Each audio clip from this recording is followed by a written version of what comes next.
Hi, I'm Ryan Elam, Technical Director of Planetside 2. And I'm Tramel Isaac, Senior Art Director for Planetside 2. And we're here today to talk about ForgeLight. So ForgeLight is the name that we've given to our core engine. It's our set of tools for the designers and artists, to the client and the renderer, to the server behind the game.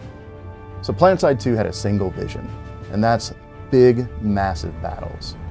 To make Planetside 2 actually work, we really needed an engine capable of handling thousands of players on the server, capable of handling all the action at a fast pace, and capable of rendering modern, good-looking graphics. We had the Planetside 1 engine.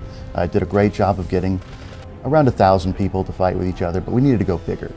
And ForgeLight was already an engine that handled several thousand players on its servers. So it became a natural progression for us to switch from the Planetside 1 engine to the ForgeLight engine. So the ForgeLight engine allows us to have thousands of players all interacting with each other, all shooting each other at very, very high speeds. Millions and millions of shots, hundreds of man-hours of playtime per day from all of our players. It has to be filtered through all these different servers and has to be tracked. You know, we literally know everything that every player does. We know when your galaxy flies into a tree, to being able to obviously get you guys the things that you buy, to the tool sets that we create so that designers can get content done quickly and balance our weapons quickly. And then we also have the awesome graphics engine that allows this guy to do incredible things. The ForgeLight engine allows us to have all the graphic abilities as any other first-person shooter. We've set this scene up to demonstrate fog shadows and volumetric fog. As you can see, the sun in the background is casting shadows based on the thickness of the fog. Next, we demonstrate how clouds interfere with the light and cast shadows over the terrain. Here's an example of our advanced shader network and all the different layers that complete the look of this character. Take notice of the reflection of the world in the character's shoulder pad.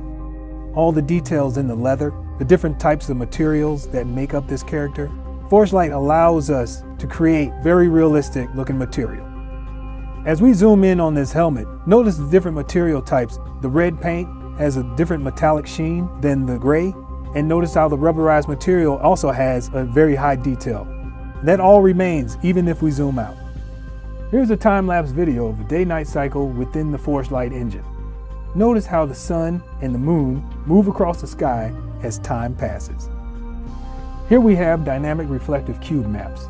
The moon is the only light in the scene, yet the nebula and the satellites also reflect off the first-person weapon. I've tossed a smoke grenade in the scene to demonstrate how particles are lit in ForgeLight. As I walk through the trees, you can see how the sun shines through the back of the leaves. Also demonstrated here are lens effects that mimic dust on the camera lens. Bounced light from the road illuminates the shadowed rocks in this scene. The sunlight dims as the clouds pass in front of the sun. That concludes our brief demonstration of ForgeLight. I hope you enjoyed it, and I hope to see you on Araxis.